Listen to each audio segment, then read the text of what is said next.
¿Cómo están, hermanos? Buenas noches. Frescos, bendecidos con la frescura del Señor.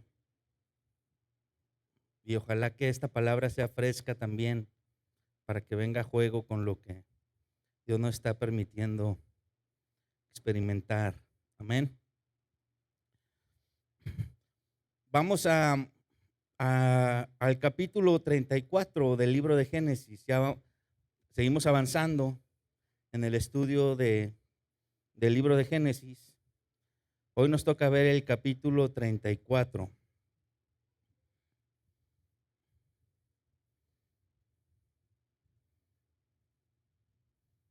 Tome su lugar, abra su Biblia, concéntrese, tome algo con que anotar, porque ya nos vamos a arrancar. Padre de los cielos, estamos en esta noche delante de tu presencia. Sabemos que tú eres el dueño de todas las cosas, que tú eres el que también permite todas las cosas para nuestro bien. Gracias porque al ser hijos tuyos, tú nos amas con un amor incomprensible, incomparable, como lo vimos la semana pasada, Señor. Pero también dentro de tu amor tú permites muchas cosas para nuestro bien y es parte de lo que nos vas a enseñar el día de hoy, Señor. Te pido que tu Espíritu Santo nos hable, que tu Espíritu Santo administre la palabra de tu palabra a través de mi vida, Señor, en esta noche, en el nombre de Cristo Jesús. Acomoda mis ideas, acomoda mis palabras, acomoda, Señor, mi mente y mi corazón de tal forma que pueda transmitir lo que tú quieres hablarnos en esta noche, Señor. Y te pido que dispongas y prepares la tierra, Señor, para que esta palabra caiga en buena tierra dentro de todos los que estamos aquí hoy. En el nombre de Cristo Jesús. Amén. La semana pasada hablamos de un tema muy interesante, de cómo Jacob se reencuentra con su hermano, aquel hermano que lo había estado buscando y lo había perseguido para matarlo. Y después de 20 años, un poquito más de 20 años, se reencuentran y ocurre un milagro, el milagro de que Esaú perdona a su hermano y no nada más con un perdón de palabras, sino con un perdón que de hecho vamos a ver en el texto todo lo que pasa a partir de ahorita en adelante en Génesis nos da pie a pensar de que el perdón de Saúl fue un perdón real, de que el milagro de ese perdón en el corazón de Saúl fue real, no volvieron a buscarse ni a encontrarse para pelear Esaú y Jacob, no volvió a pasar eso. La siguiente vez que se van a ver es en la muerte de su papá, que no es el tema de esta noche, pero ellos se van a volver a encontrar en esa muerte y no pasa lo que nosotros pensaríamos que pudiera pasar, que ya se murió el patriarca y ahora sí, pues quién se queda con, con la herencia y ahora sí se reintegra nuevamente o se recapitula todo lo que es la pelea. No fue lo que pasó. La realidad es que el perdón fue algo, fue algo real y fue algo que podemos constatar en la palabra de Dios. La semana pasada, al final del capítulo 33, hacía yo algunas anotaciones y decía que cuando Dios le habla a Jacob de irse de donde estaba viviendo con su tío a Siquem, este, pues tomara el camino para ir a Betel, pero la realidad es que Jacob no va a Betel, Jacob no sigue a Esaú, Jacob se va a otro lugar y termina viviendo en un lugar que se llama Siquem, a 150 kilómetros de distancia de Esaú, ¿se acuerdan? Y vamos a leer solamente el último versículo del capítulo 33, al final, donde dice que Jacob erigió un altar, o sea que adoró a Dios, dice, y lo llamó el Elohe Israel. Ese el Elohe Israel significa Dios, el Dios de Israel. Entonces aquí vemos en, en este último enunciado del capítulo 33, algo bien importante que ya estamos viendo cómo la vida de Jacob y cómo el interior de Jacob está cambiando, se está convirtiendo y empieza a darse cuenta de que el amor de Dios es tan grande y es tan incomprensible que es un amor que está penetrando en su corazón, en su vida y puede empezar a cambiar su mismo corazón y es lo que está pasando. El corazón de Jacob empieza a cambiar, ¿sí? Pero aún así, aunque su corazón está empezando a reconocer a Dios y a cambiar, el hecho de que no se haya ido a Betel, sino se haya ido a Siquem, implica algo que a veces no queremos llamarlo por su nombre, pero que es una verdad, es desobediencia. A veces cuando obedecemos a medias, decimos, pues que estoy obedeciendo, pues sí, pero a medias. Obedecer a medias implica que estás desobedeciendo también a medias, ¿sí o no? Entonces, muchas veces cuando no obedecemos a Dios de forma completa, significa que hay algo, hay una parte que lo está desobedeciendo. Y vamos a ver en el capítulo 34 que hay, perdónme, que hay en esta desobediencia una serie de consecuencias que, que se van a convertir en algo fatal. El título de esta noche, vamos a ponerle las consecuencias de una desobediencia anunciada.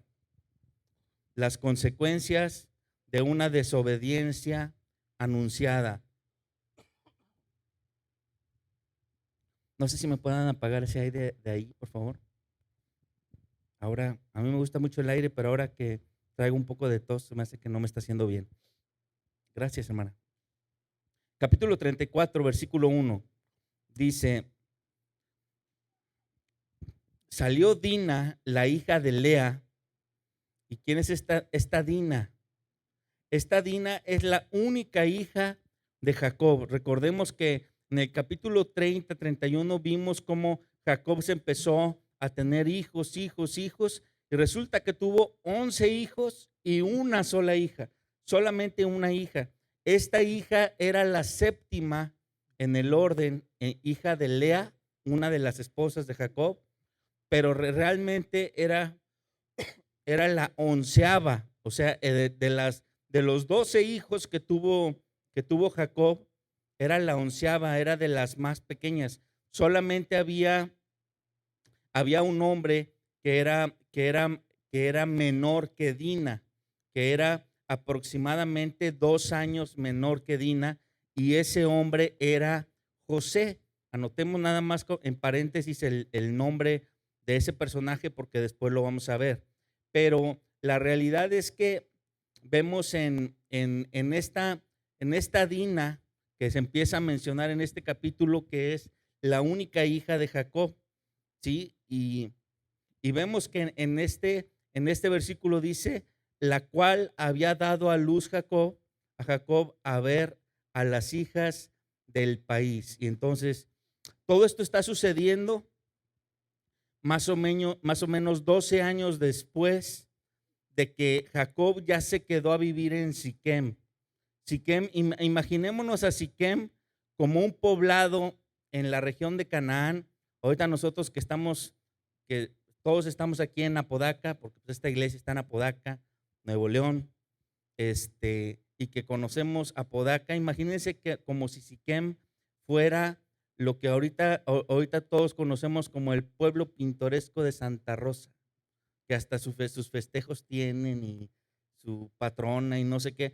Imagínense que Siquem es como que un pobladito que está pegado a otros lugares que son más importantes, pero es un pobladito. Y en aquella época, este pobladito resultó ser el lugar donde Jacob se fue a instalar como vecino del pobladito. Y entonces resulta que después de estar ahí 12 años como que compartiendo, coexistiendo, la niña que era niña que llegó a ese lugar tal vez con 3 años, 4 años. ¿Cuántos años tendrá ahorita? Pues más o menos 15, 16 años. Y todos nosotros sabemos por experiencia propia y por experiencia ajena que todos los seres humanos, hombres y mujeres, a los 15, 16 años, nos entra una especie de punzada de shock eléctrico en nuestra mente y en nuestro corazón que nos lleva a una tendencia ¿a qué? A desobedecer, a tomar una postura de rebeldía, ¿sí o no? Más o menos es típico que a todos los seres humanos nos pasa que en esas edades todos estamos buscando hacer con nuestra vida lo que queremos porque se nos abren los ojos a que hay otro mundo, otra vida fuera de nuestra casa. Y resulta que esta muchacha se le ocurre, porque dice ahí al final, a ver a las hijas del país. O sea, esta muchacha se está empezando a dar cuenta que, oye, a mí me han tenido encerrado toda la vida, me han tenido encerrada en mi casa. Yo no puedo salir de mi casa como las otras muchachas.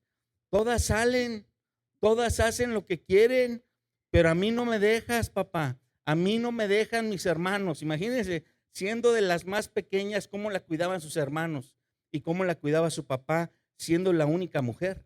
Entonces, esta muchacha, en esa edad en la que está buscando qué hacer, se da cuenta que seguramente hay festejos, hay, no sé, alguna pachanguilla por ahí en la que se junta la muchachada y ella quiere ir y de repente, pues de repente va, ¿sí? Y en una de esas que no se explica si ella se revela o si le dan permiso, no se describe eso, pero en el versículo 2, en el versículo 2 vemos que fue a un lugar donde no tenía que ir. O sea, fue al poblado, a un lugar donde estaba Siquem, dice, y la vio Siquem, hijo de Hamor Heveo, príncipe de aquella tierra, y la tomó y se acostó con ella y la deshonró. Y entonces esta muchacha va a un lugar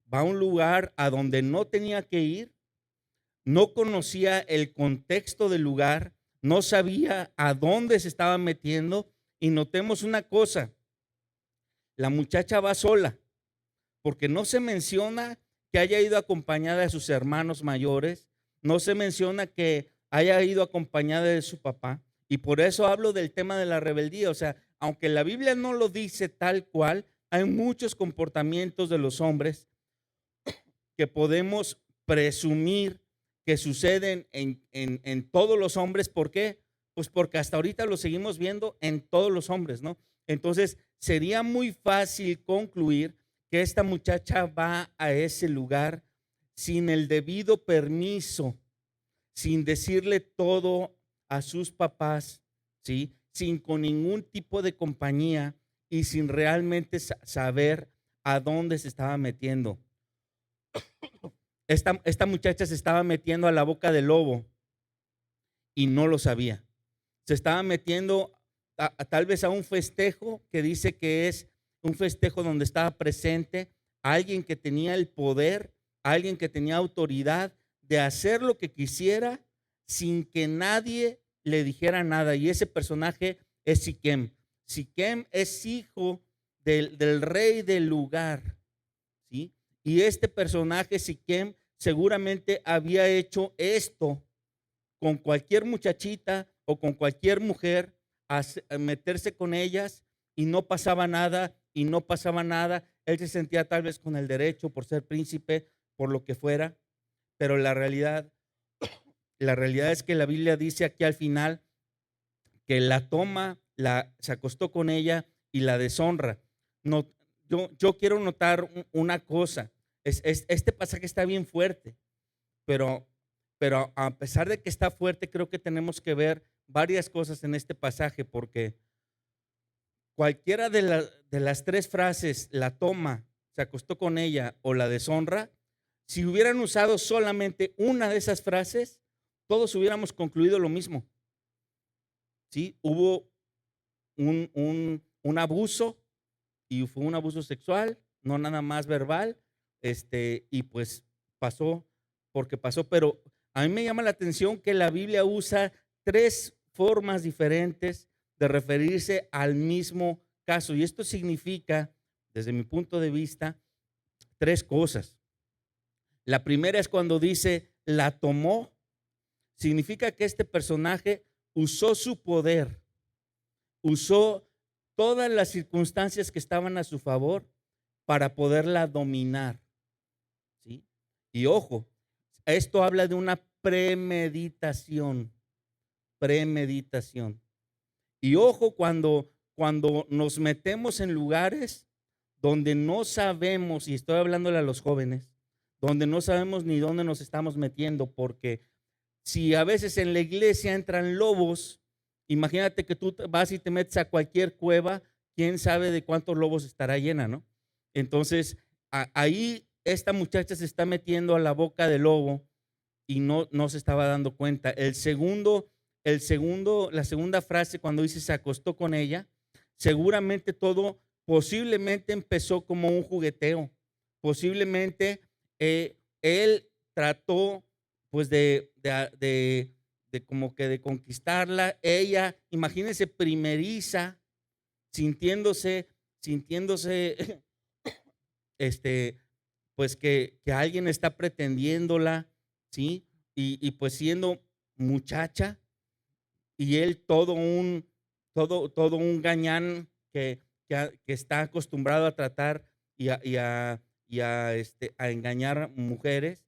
Seguramente todo empieza como un jugueteo que ella en algún momento o a lo mejor al principio permitió, pero después en ese jugueteo empieza como vámonos a un lugar más solito.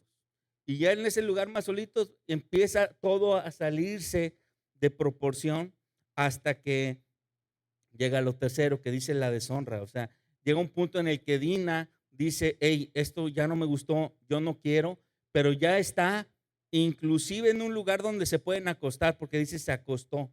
O sea, probablemente hasta terminaron en la recámara de él o en un lugar donde se podían acostar, ¿sí? Y ella ya se dio mucho como para ahora decir que no, y él ya no está dispuesto simplemente a aceptar un no, ¿sí?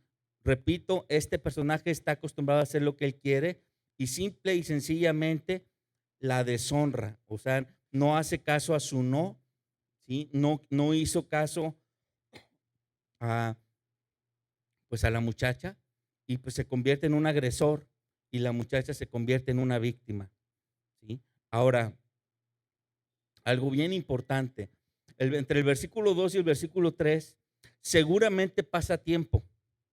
Sí, porque a partir del versículo 3 empezamos a ver consecuencias, pero no son consecuencias ni de esa noche ni del siguiente día.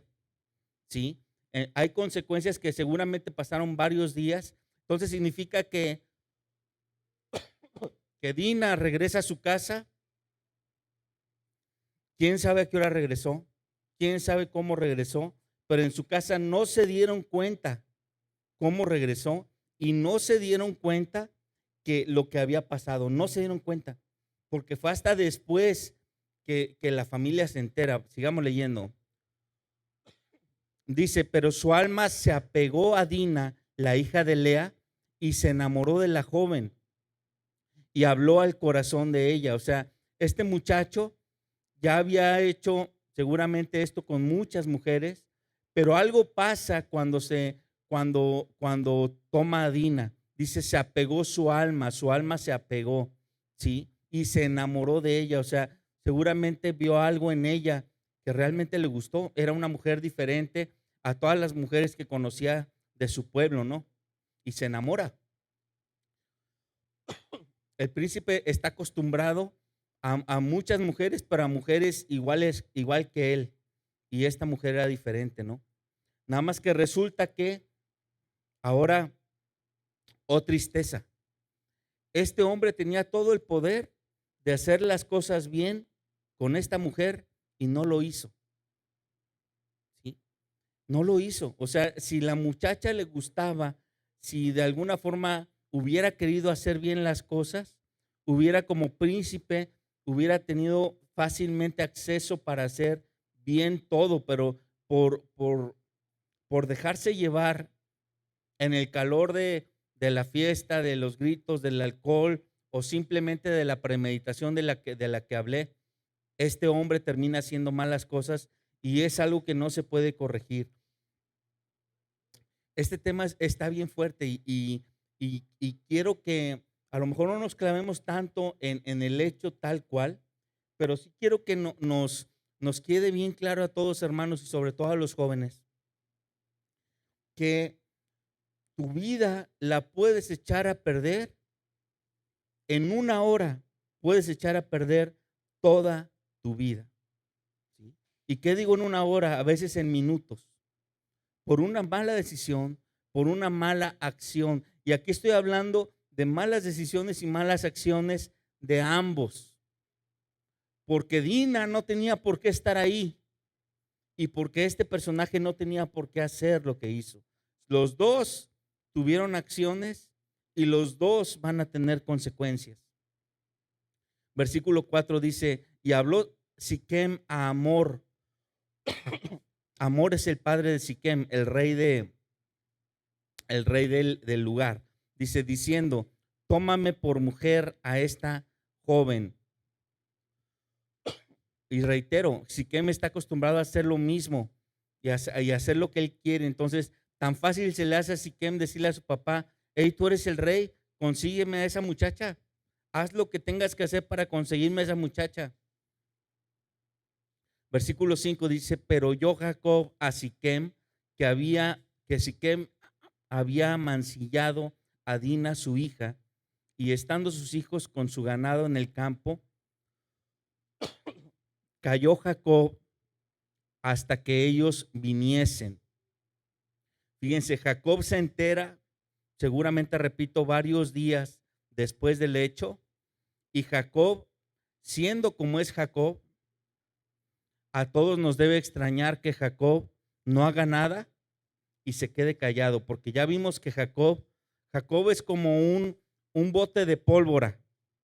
Jacob es alguien que reacciona, es alguien que está acostumbrado a reaccionar en bruto, así es alguien violento, alguien que reacciona y que reacciona mal. Y aquí vemos que este personaje no hizo nada, se calla hasta que todos sus hijos regresen. ¿Dónde estaban todos sus hijos? Recordemos que todos sus hijos son mayores que Dina, menos uno, que es José, pero todos estaban en el campo, seguramente pastoreando, ¿no?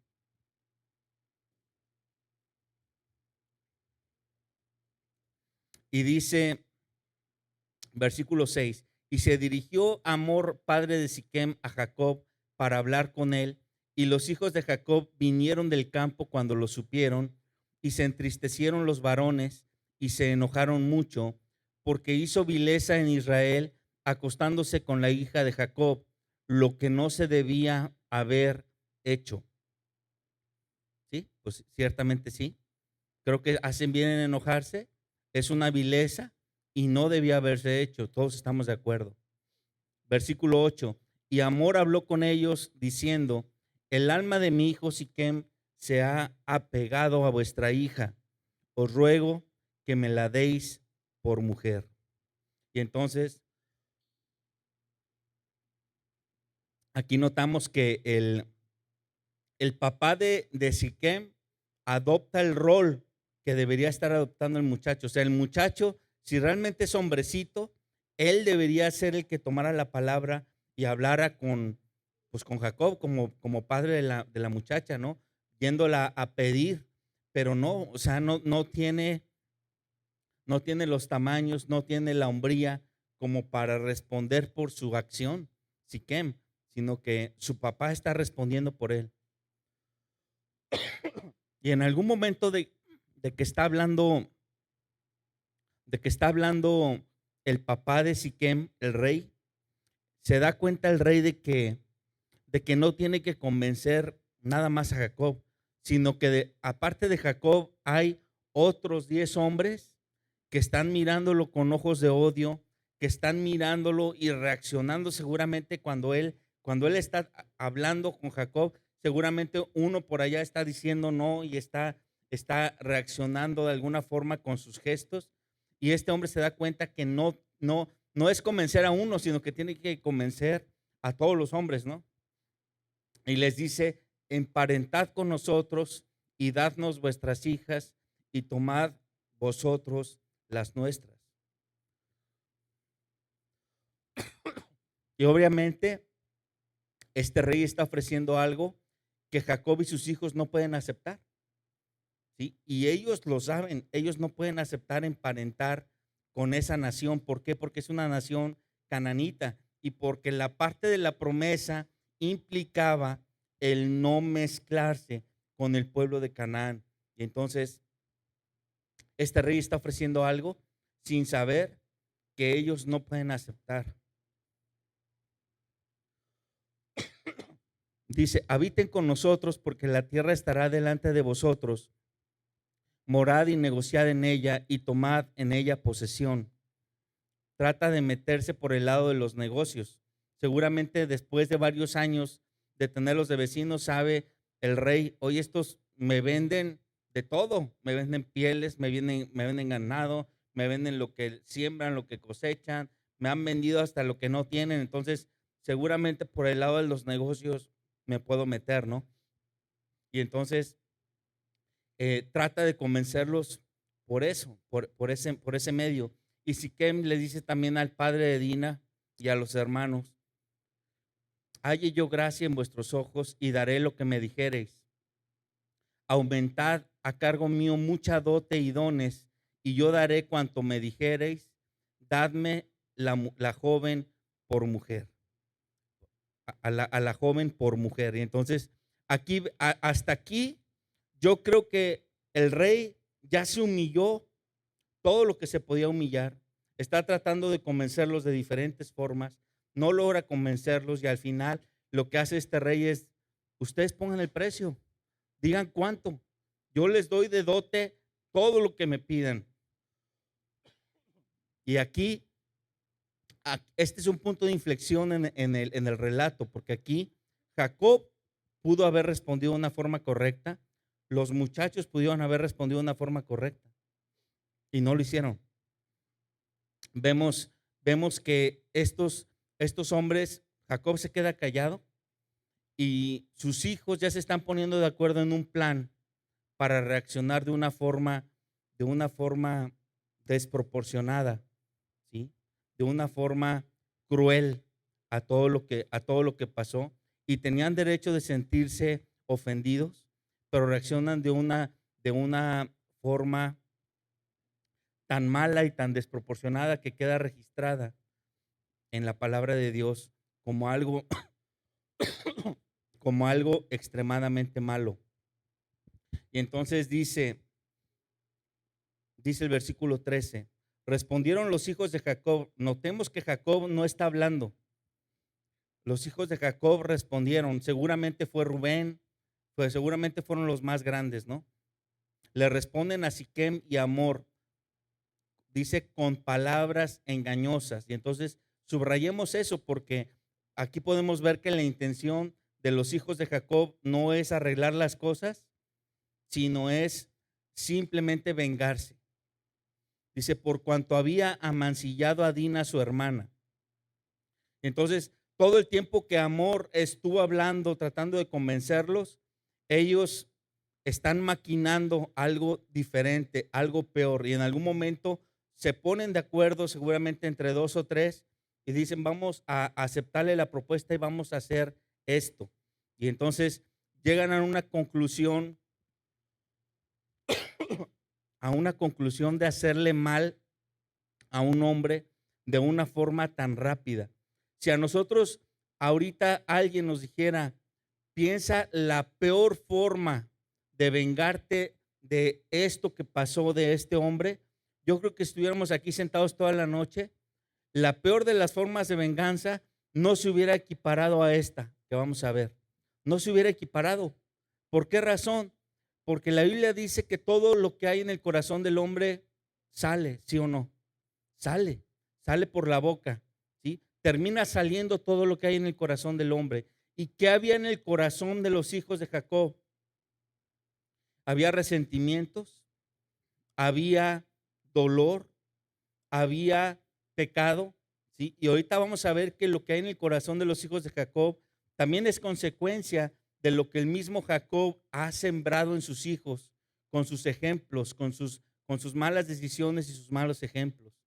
Y entonces el versículo 14 dice, les dijeron, no podemos hacer esto de dar a nuestra hermana a hombre incircunciso, porque entre nosotros es abominación, mas con esta condición os complaceremos. Si habrán de ser como nosotros, que se circuncide entre ustedes todo varón.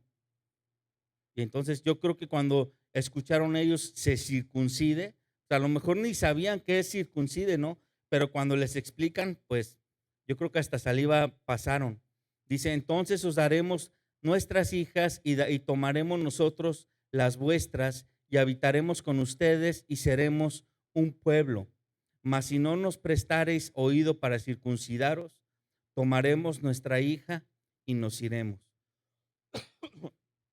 Obviamente terminan explicándole a Hamor y a Siquem qué es la circuncisión, y por más que ellos levantan la ceja al escuchar que tienen que cortarse pues un pedazo de su miembro, ellos terminan aceptando. Imagínense, el rey está dispuesto por darle a su hijo todo lo que quiere, está dispuesto inclusive a cortarse ahí. Wow, esto me deja sorprendido. Como padres, a veces estamos tan, tan, tan amarrados a darle a nuestros hijos lo que quieren, porque tal vez nosotros nunca lo tuvimos. Y vean a qué extremo llega este padre. Por darle a su hijo a la mujer que él quiere, está dispuesto a cortarse él mismo y a llevar a todos los hombres de su nación a que se corten por él. Está impresionante esto, ¿sí? Está impresionante, pero lo hace, ¿sí? Y por otro lado, los hijos de Jacob, vean la malicia que tienen, que usan la circuncisión como trampa. Usan la circuncisión como trampa, cuando la circuncisión es completamente lo opuesto a una trampa. La circuncisión es un símbolo, es el símbolo de un pacto con Dios, de algo bueno, de un pacto con Dios. Entonces, la circuncisión es el símbolo de un pacto de amor, de un pacto de salvación, ¿sí? Y estos muchachos usan ese símbolo para conseguir lo que ellos quieren, lo usan para venganza y para muerte.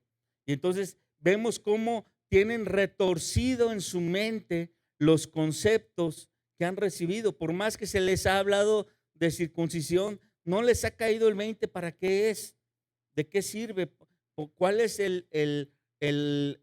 pues realmente el deber ser de la circuncisión, el porqué de la circuncisión, sino que la usan para lo que ellos quieren. Versículo 18. Y parecieron bien sus palabras a Hamor y a Siquem, hijo de Hamor. Y no tardó el joven en hacer aquello, porque la hija de Jacob le había agradado y era el más distinguido de toda la casa de su padre.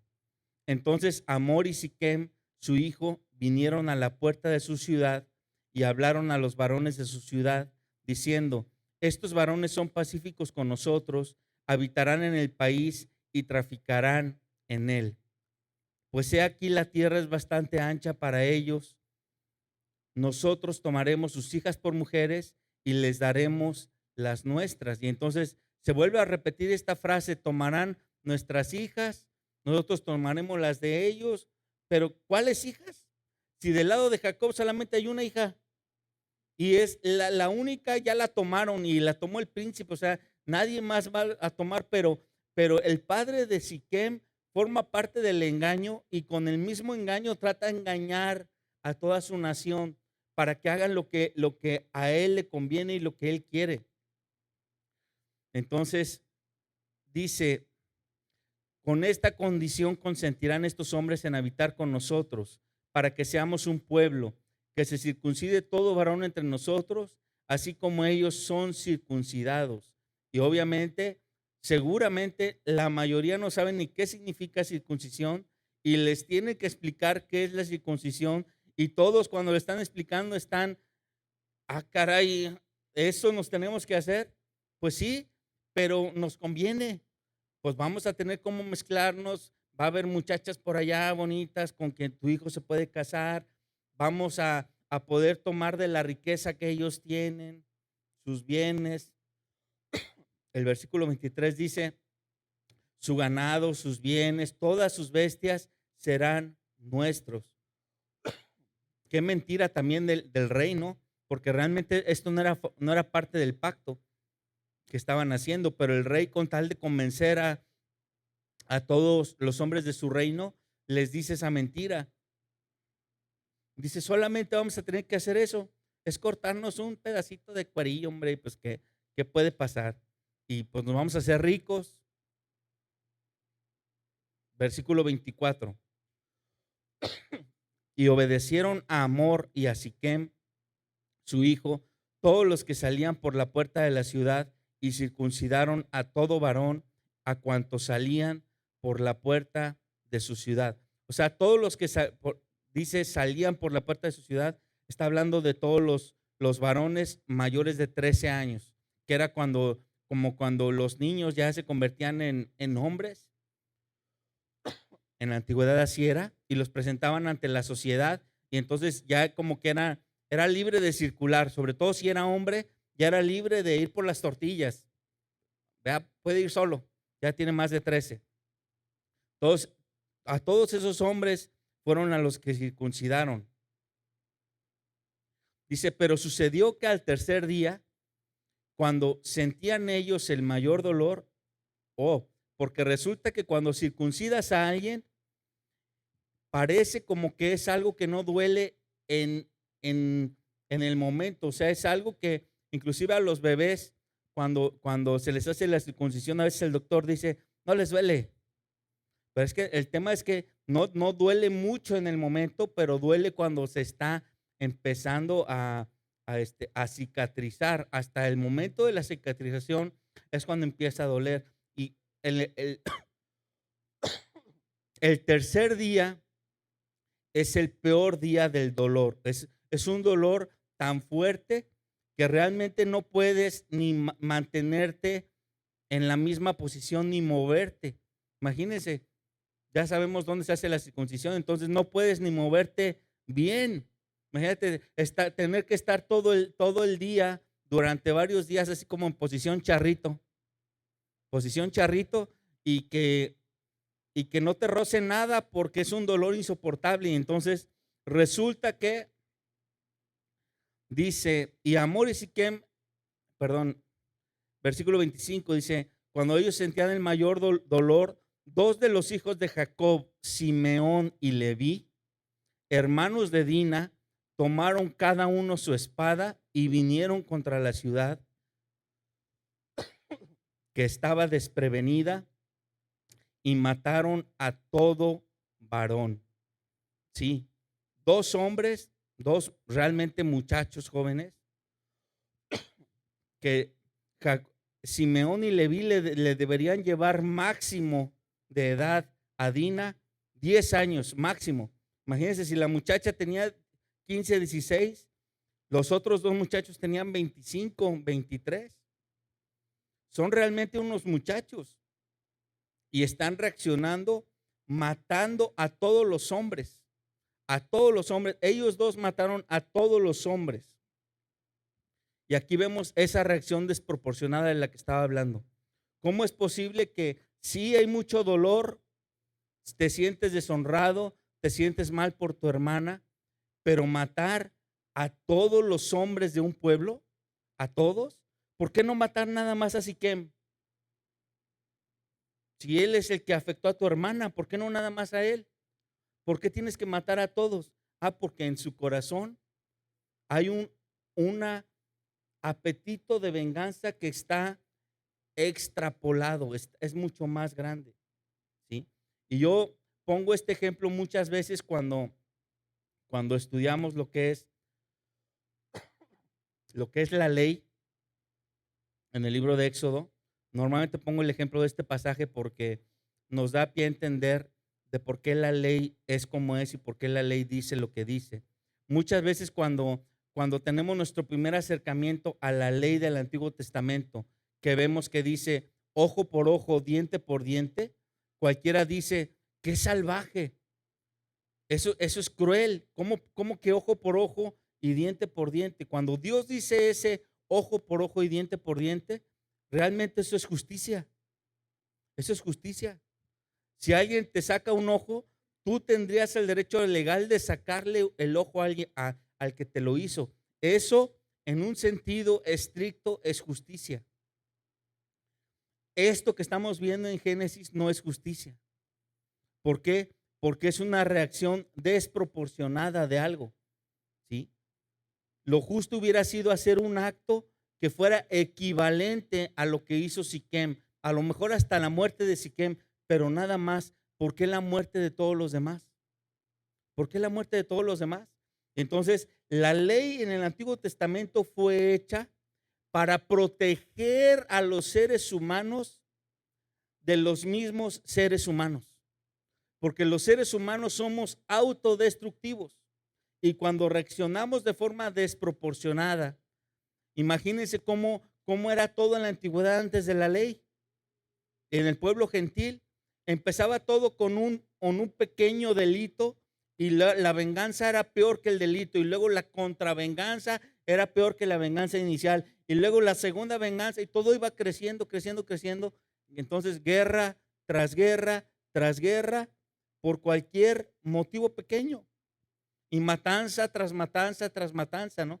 Entonces la ley del Señor en el Antiguo Testamento, aunque se oye cruel, la realidad es que es justa. Es justa. Si alguien te golpea y te tumba un diente, lo más que tú puedes hacer para tener justicia es tumbarle un diente al que te lo hizo. Es lo más que puedes hacer para que sea justo el caso. Es lo más que puedes hacer, no puedes hacer más. Entonces aquí vemos cómo los hijos de Jacob reaccionan y hacen una matanza. Se convierten en asesinos en plena juventud. En su juventud se convierten en asesinos. Y no solamente ellos, sino convierten a su familia delante de todos, a la vista de todos los pueblos, como si fueran un pueblo asesino. Sigamos leyendo. Dice versículo 26, y a Amor y a Siquem su hijo los dejaron al final, dice, y los mataron a filo de espada y tomaron a Dina de casa de Siquem y se fueron. Y los hijos de Jacob vinieron a los muertos y saquearon la ciudad por cuanto habían amancillado a su hermana. O sea, no nada más hubo dos asesinos, sino cuando los dos asesinos regresan con la hermana, dan la noticia en casa y regresan todos los hombres mayores a robar todo lo que pueden robar. Imagínense, en una noche los hijos de Jacob se convirtieron en asesinos y en ladrones por una reacción desproporcionada. Dice, tomaron sus ovejas y vacas y sus asnos y lo que había en la ciudad y en el campo y todos sus bienes, llevaron cautivos a todos sus hijos y mujeres, o sea, hasta en traficantes de personas se convirtieron y robaron todo lo que había en casa. Entonces dijo Jacob a Simeón y a Leví, me habéis turbado con hacerme abominable a los moradores de esta tierra, el cananeo y el fereceo, y teniendo yo pocos hombres, se juntarán contra mí y me atacarán, y seré destruido yo y mi casa. Pero ellos respondieron, ¿había él de tratar a nuestra hermana como a una ramera? Obvio no, pero si querían venganza, pues lo hubieran obtenido nada más con quien hizo el hecho, ¿no? Repito. Ahora, ojo, el que no ha hablado en todo el capítulo, habla hasta el final, que es Jacob. Jacob tuvo oportunidad Cuando le fueron a ofrecer disculpas, cuando le fueron a ofrecer una dote, cuando le fueron a tratar de pagar de alguna forma el mal, el padre que había hecho, que estaba respondiendo por el hijo, Jacob pudo haberse levantado y decir, a ver, yo soy la autoridad aquí, déjense ustedes de estarse poniendo de acuerdo con cosas que no vamos a hacer, yo soy aquí la autoridad. Y pudo haberle dicho hasta al padre, ¿sabe qué? Aquí no va a haber justicia hasta que su hijo muera. A lo mejor, pero Jacob hubiera puesto el precio, ¿sí?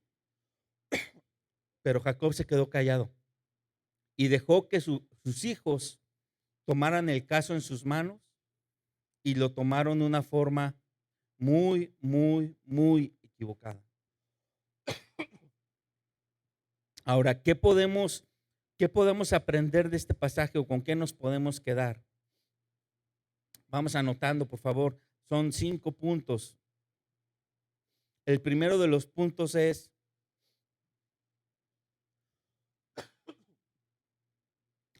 si nosotros estamos desubicados, los que nos siguen estarán desubicados. ¿Sí? Y aquí vimos que el capítulo empezó con un Jacob estando en un lugar donde no tenía que estar. Si Jacob no se hubiera ido a vivir a Siquem, nunca su hija hubiera conocido a los de Siquem y nunca le hubiera entrado la curiosidad de hacer eso. ¿Qué estás haciendo y dónde lo estás haciendo? Para aquellos que somos padres, para aquellos que son líderes, cuidado con dónde estamos, porque si estamos desubicados, cualquier persona que nos sigue o en nuestra casa que nos siguen estarán igual de desubicados que nosotros. Los estamos llevando a veces a un lugar de riesgo o los estamos poniendo en un lugar difícil para crecer. Ahora, una cosa importante en este punto también, esto me lleva a mí a pensar en qué ambiente estamos permitiendo que nuestros hijos crezcan. Porque Jacob a lo mejor pudo irse a vivir a Siquem un año y después de conocer a los de Siquem debió haber dicho, oye, pues como que no es el lugar adecuado para que mis hijos crezcan y mejor patitas, ¿para qué las quiero? Mejor me voy. Aquí no es el lugar adecuado. Pero él prefirió quedarse hasta que vio una consecuencia, ¿sí? Ojo con dónde permitimos que nuestros hijos estén. Ojo con dónde llevamos a nuestros hijos a que convivan, a que crezcan. Ojo con eso. Hace como 3 años, uno de mis hermanos, el de en medio, me contó que sí fue hace 3 años que fuimos a pasar Navidad a México. Mi hermano de en medio me contó que él había decidido ya no convivir con uno de mis tíos. Y ese tío era era el dueño del lugar donde nosotros todas las Navidades íbamos a, pues a celebrar, porque tiene un terreno a las afueras de la Ciudad de México, en el Ajusco, donde se pone muy bonito, nieva y toda la cosa, ¿no? Pues resulta que nosotros fuimos seguramente a eso y cuando llegamos lo primero que me dice mi hermano, yo ya no voy a convivir con él. Espérate, ¿qué pasó? Y entonces mi hermano es cristiano, mi tío no es cristiano, pero siempre en la época de Navidad, a pesar de que mi tío no era cristiano, pues se comportaba como si lo fuera, o sea, nos daba chance de hacer lo que nosotros queríamos, procuraba no tomar, no fumar, o sea, se mantenía así pues muy buena onda, nos daba chance de convivir y resulta que durante ese año hubo una fiesta en la cual invitan a mi hermano y mi hermano pues fue a esa fiesta sin saber que todos los de la fiesta pues eran del mundo y estuvo muy mala cosa al grado de que ya borrachos empezaron a insultarse entre las mujeres de mi hermano y de mi tía. Y entonces terminó mala cosa, ¿no? Pero el punto por el que le estoy contando esto es porque mi hermano me dijo algo muy cierto. Me dijo, yo no puedo permitir llevar a mis hijos, que son pequeños todavía, a un lugar y a un ambiente donde están viendo y van a aprender cosas que yo en mi casa no les doy. O sea, si en mi casa no ven que nadie fuma, no ven que nadie toma, no ven que nadie se emborracha y se pelea con esas formas de vida, porque yo tendría que llevarlos a un lugar donde van a convivir con eso? No, yo estoy para estorbarles a que eso les pase en su vida, no para llevarlos. Y pues yo dije, pues sí, tienes todo el derecho. Y pues sí. La experiencia es esa. O sea, nosotros deberíamos pensar así. Si nosotros en nuestra casa los cuidamos, le tratamos de darles ejemplo, muchas veces por buscar que convivan, que, que estén en otros lugares donde nosotros quisiéramos, los empujamos a convivir con gente inadecuada, de formas inadecuadas, y traemos consecuencias a ellos que no deberían pasarles. Segundo punto es, un corazón rebelde siempre acarrea consecuencias. Vámonos a un salmo, Salmo 107.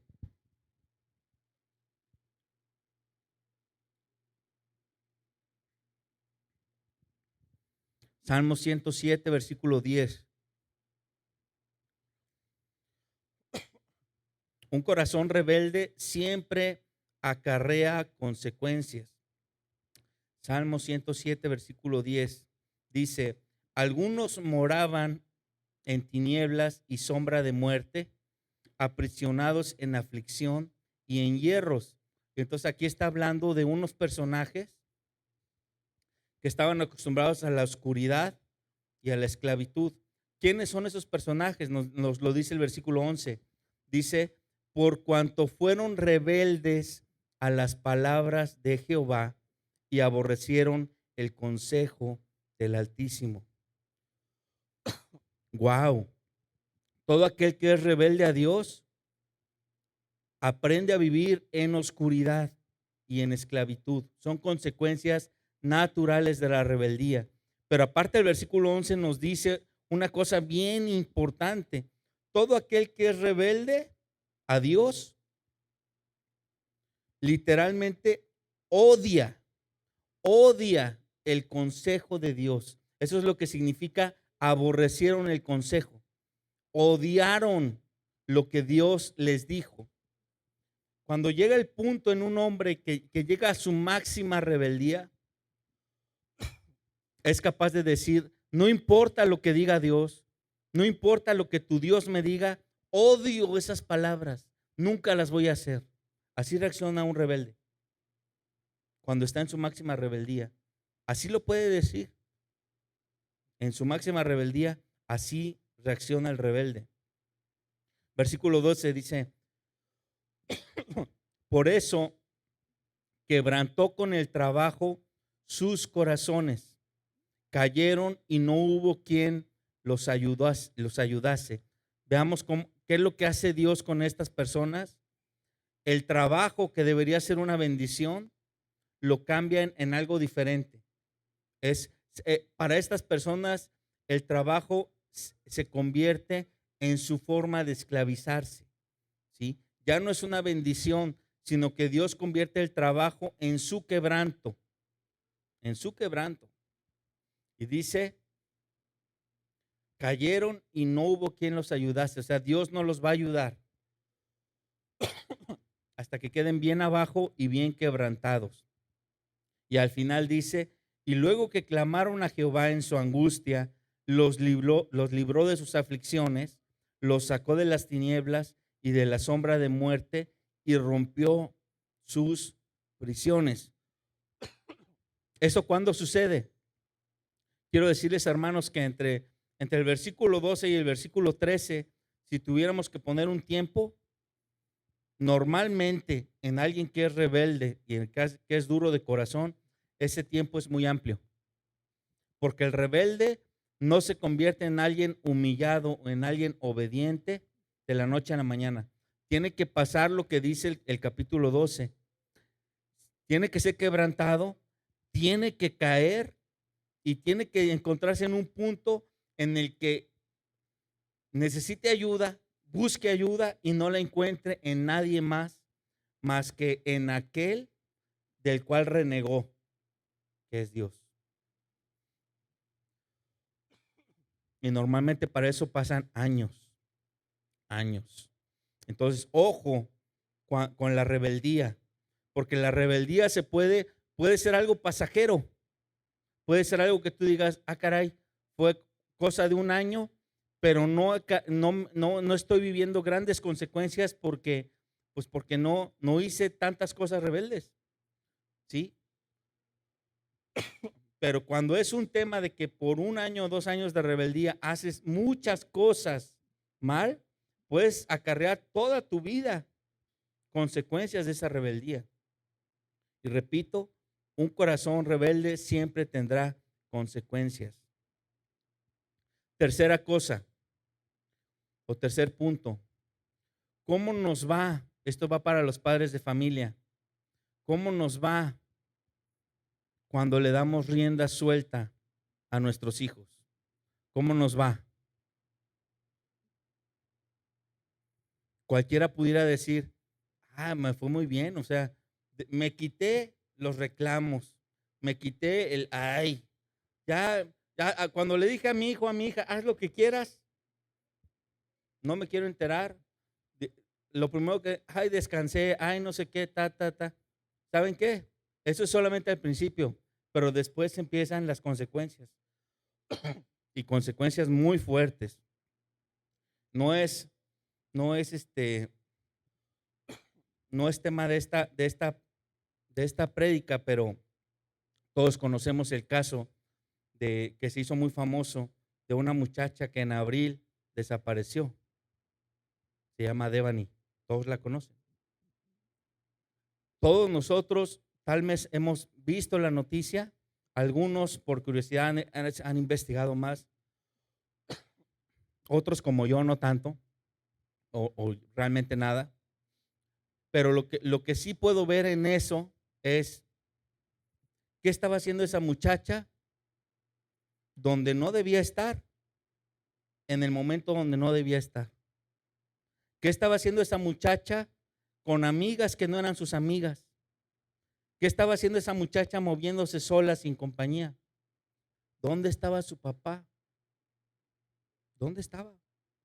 Porque ahorita el papá anda buscando responsables y que alguien me diga y que alguien me responda. ¿Y por qué buscas la responsabilidad en alguien más? ¿Dónde estabas tú? Tú eras el papá. Tú eras el papá. Ojo, ojo, porque cuando ya no tenemos cómo solucionar las cosas, la responsabilidad la podemos buscar en alguien más o en algo más. Pero ese hombre en su soledad sabe que tiene una gran parte de responsabilidad porque él era el papá y porque tenía una hija y la dejó sola a hacer lo que ella quisiera.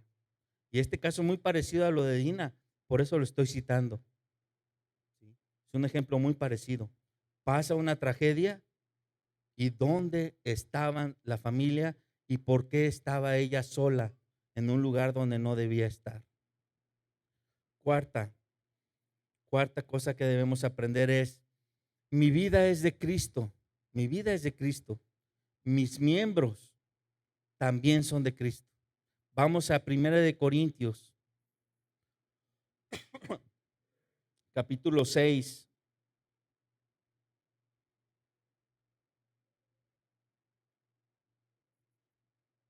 Creo que es versículo 15.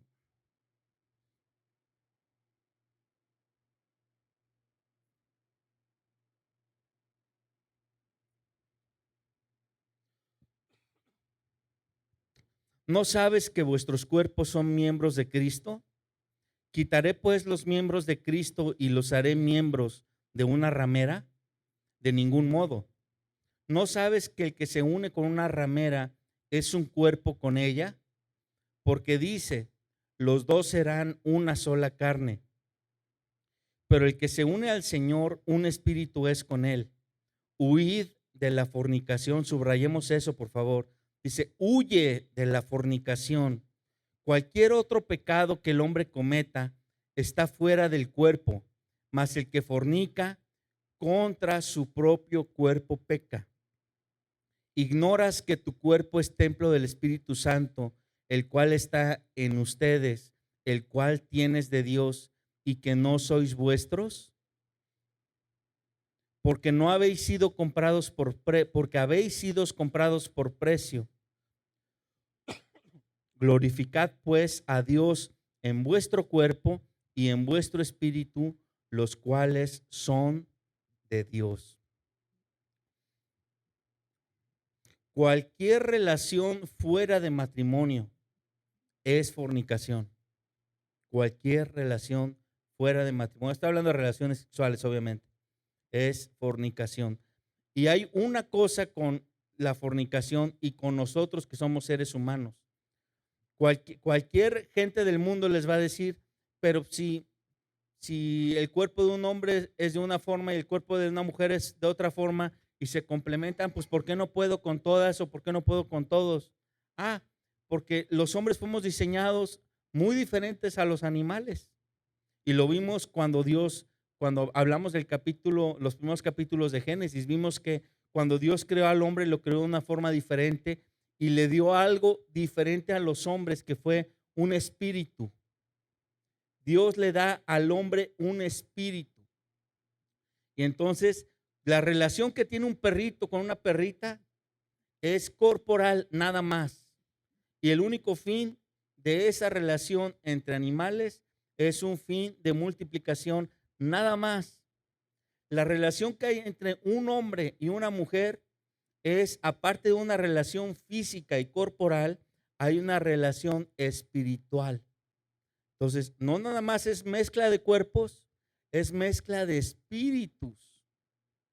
Y tú puedes, cuando te separas del cuerpo de la mujer o del hombre con el que te uniste, tú dices, pues ya me dejé de mezclar en el cuerpo, pero ya te mezclaste en el espíritu. Y esa mezcla espiritual no la puedes romper ya. Ojo con eso, porque esa es la desgracia de todos aquellos que son promiscuos. Cada vez empeora su vida espiritual más y más, es como un hoyo más profundo e insaciable, porque la promiscuidad lo que hace es está cruzando espiritualmente vidas y está rompiendo, destrozando completamente el espíritu de una persona. Entonces, la persona no se siente íntegra, nunca se puede sentir a menos que Dios la toque, pero nunca se va a sentir íntegra ni completa, porque su espíritu se está destruyendo cada vez más que se toca con otros espíritus. Ojo con eso, muchachos, reserven su vida, reserven su cuerpo para la persona especial, la persona que Dios lleve a sus vidas en el tiempo que sea el indicado.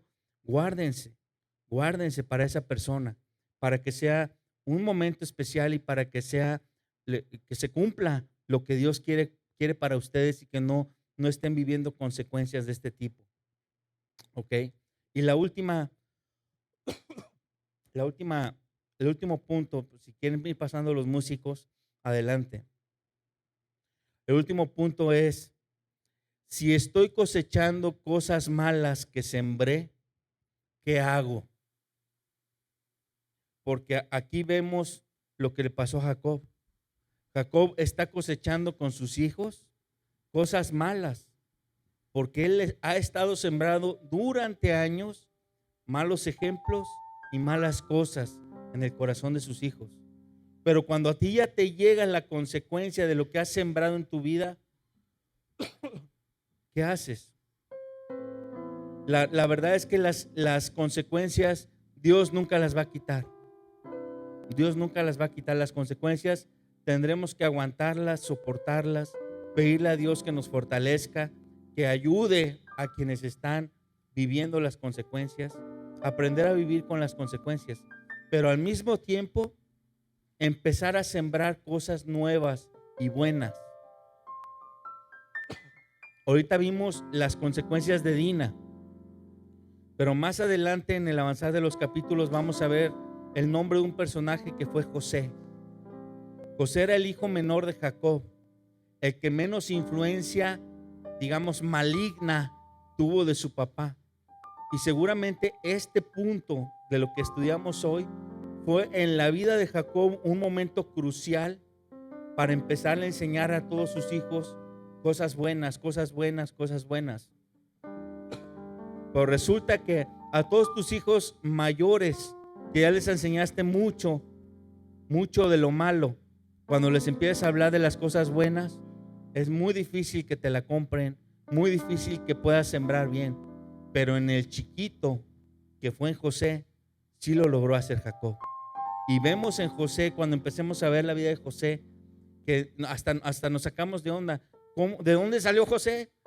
Parece como que José es de otra familia, alguien íntegro, alguien alineado a lo que Dios quiere. Pues sí, porque Jacob empezó a trabajar con todos, pero el único que recibió como que lo bueno sin haber recibido lo malo por su edad fue José.